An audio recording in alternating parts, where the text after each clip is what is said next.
Bueno, seguimos en tema salud, ¿eh? No nos corremos de ahí, no nos vamos de ahí. Se siguen sumando sectores en contra de este DNU, también de la ley ómnibus, porque claramente se ven afectados amplios aspectos de la vida cotidiana, de uno a una, ciudadano y ciudadana. En este caso hablamos de salud mental. Hay una asamblea permanente en defensa de la Ley Nacional de Salud Mental mañana jueves 11 de enero desde tempranito. Por eso es que estamos en comunicación con Mercedes Kopelovich, jefa de Servicio de Salud Mental del Hospital San Martín de la Plata. Mercedes, bienvenida, ¿cómo va? Hola, ¿qué tal? ¿Cómo va? Bien, muy bien. Acá Pablo y Sofía te saludamos. Contanos un poquito qué va a estar pasando mañana. Bueno, mañana va a ser el segundo encuentro que vamos a tener. El primero fue el lunes, este lunes que pasó en Plaza Rocha. Fue una asamblea que fue convocada inicialmente por los centros del Hospital Alejandro Con, los centros de día, pero que se empezó a hacer extensiva a distintos sectores de salud, a distintos trabajadores y trabajadoras de la salud, a distintas organizaciones también y a un conjunto de usuarios y familiares que de distintos sectores, distintas áreas se verían afectados directamente por las modificaciones que se plantean a la ley de salud mental, de la Ley Nacional de Salud Mental. Mercedes, para que se comprenda mejor, además en la convocatoria señalan cuestiones que aparentemente están en el DNU y cuestiones que están en la ley. ¿Qué es la ley de salud mental? Por supuesto en sus aspectos más sencillos de explicar, y en qué las afecta tanto el DNU como la ley ómnibus, porque en otros casos hemos visto protestas por desfinanciamiento, o por acá entiendo que hay también un concepto que es atacado de abordaje de la salud mental, ¿no? Además de la cuestión seguramente presupuestaria y todo lo que es más común con otros sectores. Absolutamente. Entiendo que es en la ley ómnibus que en la ley sobre todo.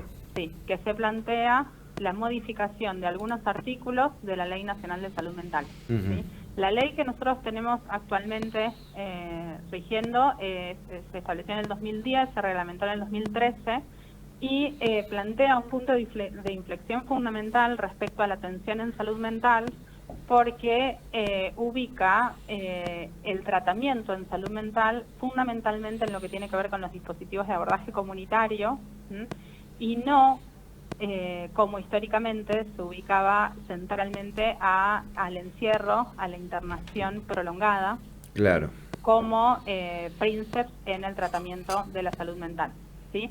La ley de salud mental no niega la necesidad de internaciones en algunas ocasiones, e incluso las internaciones involuntarias, ¿sí?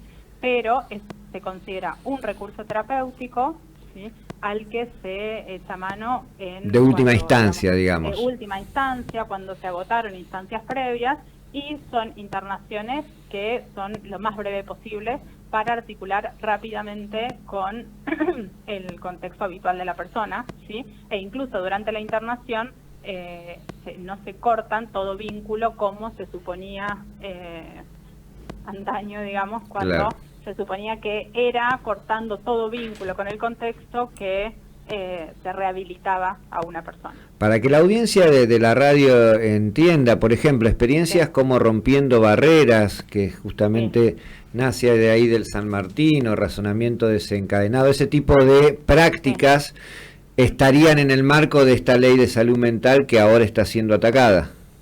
Sí, en el marco de la ley actual hay numerosos dispositivos intermedios, se llaman, o también emprendimientos laborales, ¿sí?, que de alguna manera facilitan la integración de la persona con padecimiento mental en la comunidad. ¿Sí?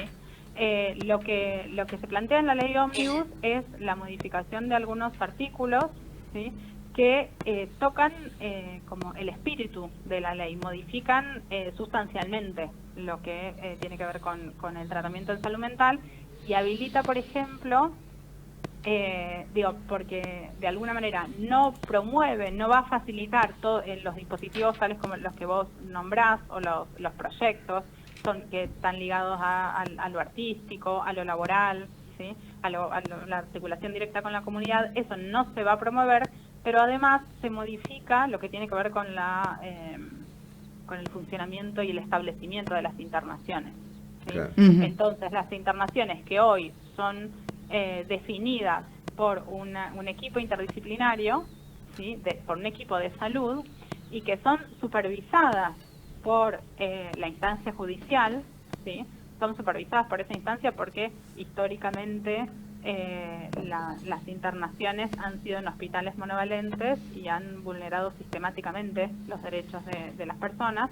Entonces, actualmente se establecen por un equipo interdisciplinario, o sea, es un psicólogo, un psiquiatra, un trabajador social, que definen si una persona está en riesgo y se han agotado las instancias previas o no hay posibilidad de probarlas en ese momento.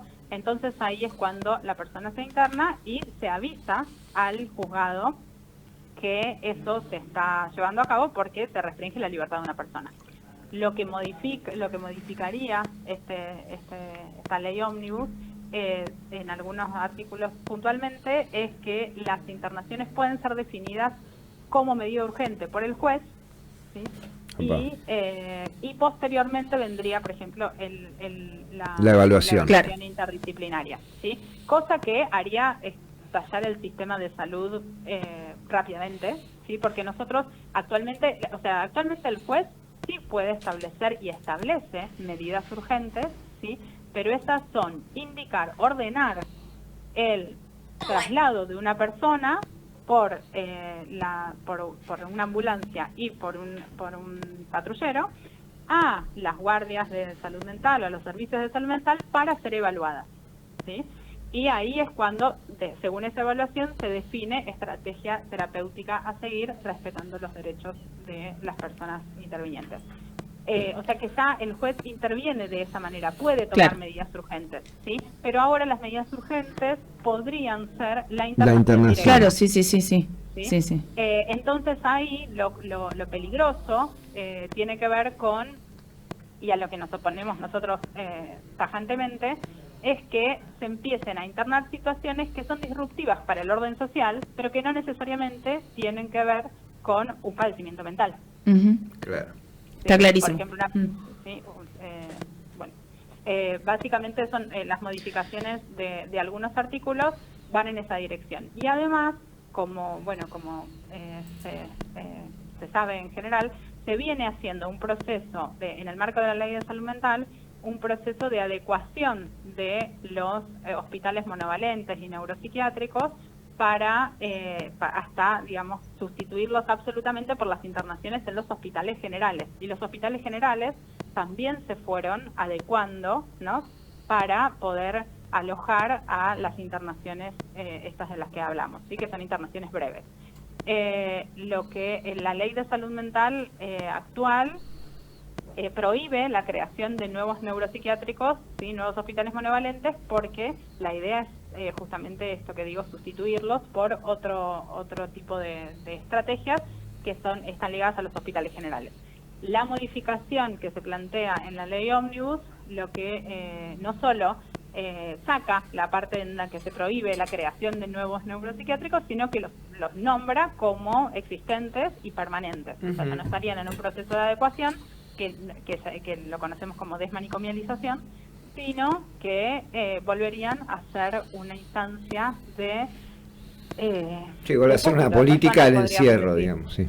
Y sí, porque en realidad, o sea, lo que pasaba hace algunos años, no tantos lamentablemente, es que ahí se depositaban personas, o sea, que era por una instancia judicial, un familiar, un vecino puede ir a pedir una internación por algo disruptivo que suceda y en vez de definir de qué se trata e intervenir al respecto, directamente se interna y entonces se deposita a la persona ahí. Por más que luego se evalúe, como dice la ley ómnibus, se evalúe interdisciplinariamente, una de las modificaciones que se plantean en la ley ómnibus respecto a la ley de salud mental es qué condiciones se tienen que tener en cuenta para las externaciones.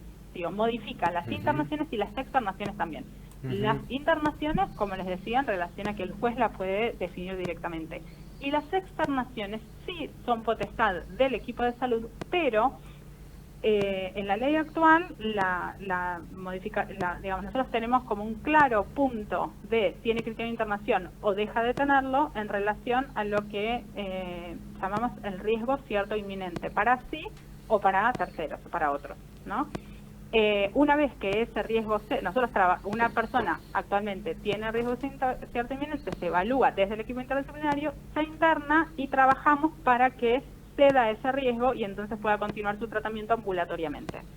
Ahora, las externaciones, el criterio de externación no es el cese del riesgo, sino que se amplía y se flexibiliza, se complejiza, digamos, lo que tiene que ver con cuándo podríamos externar a una persona, y se dice, por ejemplo, que podríamos externarla cuando cesen, cuando terminen los causales, lo que causó, lo que puso en riesgo a esa persona. Una teoría bastante y en realidad subjetiva. es un punto imposible, porque nosotros, por supuesto, trabajamos sobre lo que esa persona puede hacer con aquello que lo causó, ¿sí? Pero a veces, muchas veces, lo que causa eso se sostiene, ¿sí? Por ejemplo, un conflicto familiar, ¿no? O un contexto barrial difícil respecto al consumo, ¿sí? Claro. Entonces, nosotros trabajamos sobre los recursos que tiene esa persona para enfrentar ese contexto adverso, ¿sí? Pero la modificación de la ley lo que plantea es que tendrían que cesar las condiciones que llevaron a esa persona al riesgo. Entonces, nos dejan en punto absolutamente... Sí, claro. Puede no suceder nunca, digamos. Es más fácil entrar y más difícil salir, exactamente. En resumidas cuentas. Es mucho más fácil entrar y es mucho más difícil salir, porque nos deja en puntos absolutamente imposibles. ¿Cómo nosotros vamos a poder, desde el ámbito de salud, modificar aquellas condiciones que, si bien trabajamos con la familia, trabajamos con articulaciones barriales, con las instituciones, con distintos sectores, con desarrollo, con el Ministerio de Trabajo, lo hacemos actualmente, pero de ninguna manera nosotros como equipo de salud podemos garantizar que esas condiciones cambien. Entonces, a poner un punto tan complejo y tan difícil, tal como nos decís, se complejiza, se dificulta muchísimo la posibilidad de salir.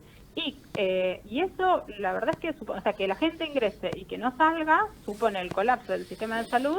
Sí, obviamente.